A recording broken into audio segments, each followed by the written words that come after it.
Hello, my name is Junze. I'm a student at Boston University. Today, I'm going to present low-rank matrix completion via robust alternating minimization in nearly linear time. This is a joint work with Yuzhou from MIT and with Zhao from Adobe Research and with Lichen Zhang from MIT. This is a table of contents. First, I'm going to present the background and our goal. Second, I'm going to present our main algorithm and our main theorems. Then I'm going to present our techniques for proving our main result. This is the problem that we study, which is known as the low-rank matrix completion problem.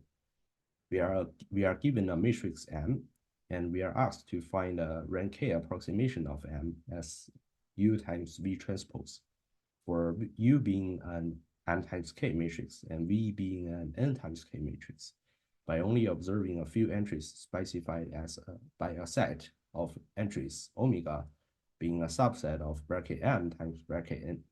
Bracket M is defined as the positive integers from 1 to M.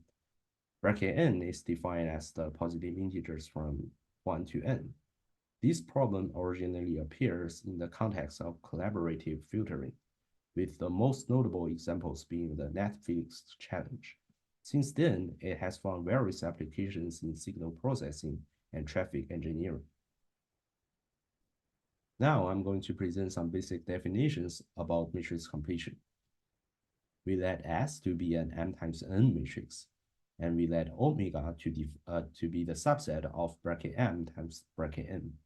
We define the operator P omega as follows.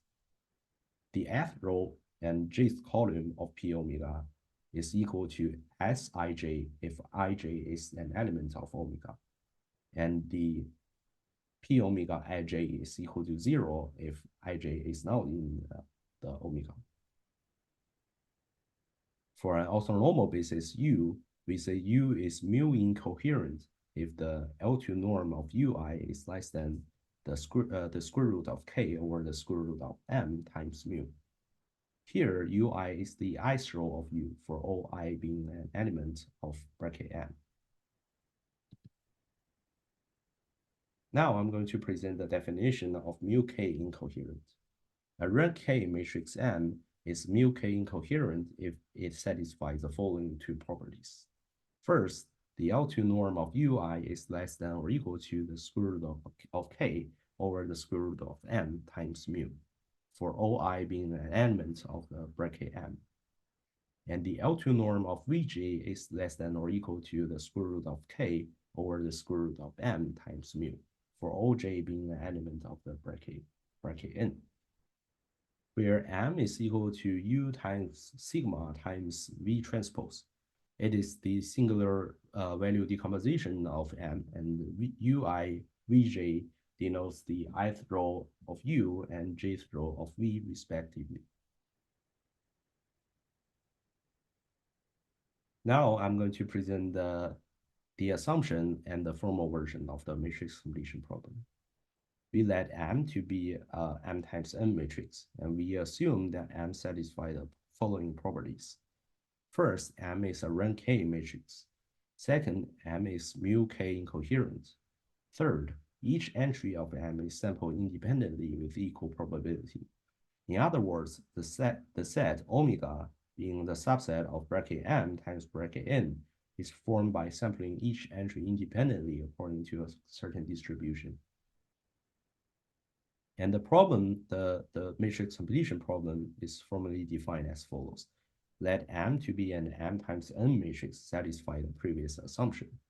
The low-rank matrix completion problem asks us to find a pair of matrix, U being an M times K matrix, and V being an N times K matrix, such that the Frobenius norm of M minus U times V transpose is less than or equal to epsilon.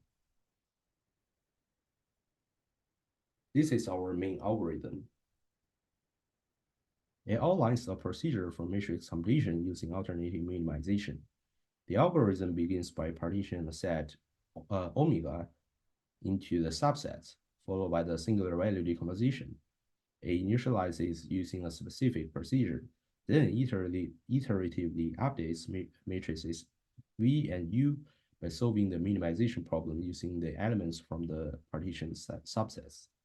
The algorithm continues these updates until a predefined number of iteration is reached, and then returns the product of the matrices U and V as the output. This is our main result for presenting the properties of our previous algorithm. Let M to be the M times N matrix, satisfying the assumption that the operator P omega be defined as the previous definition. Then there exists an algorithm, which is the algorithm in the previous slides, with the following properties.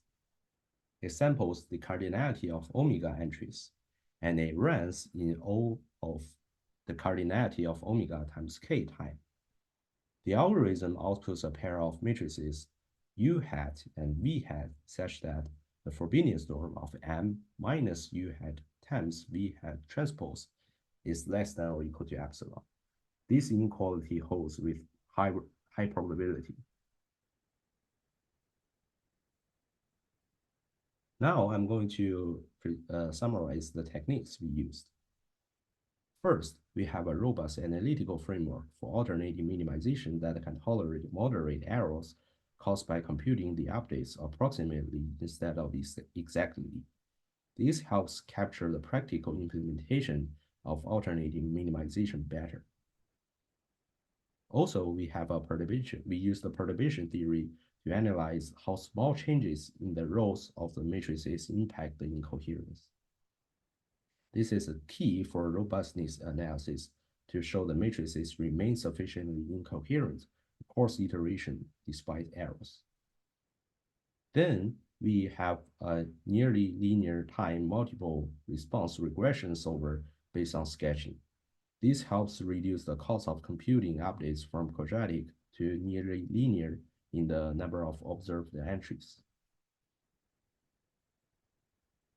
Furthermore, we have an inductive argument showing the factors approach the optimal factors across iteration. Leveraging the perturbation theory and the fast solver, it shows the distance shrink geometrically while preserving sufficient coherence.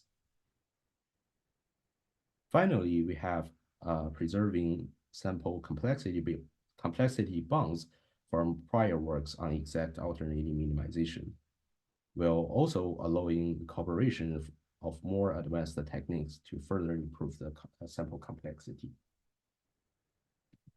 Thank you for watching, and this is our works cited pages.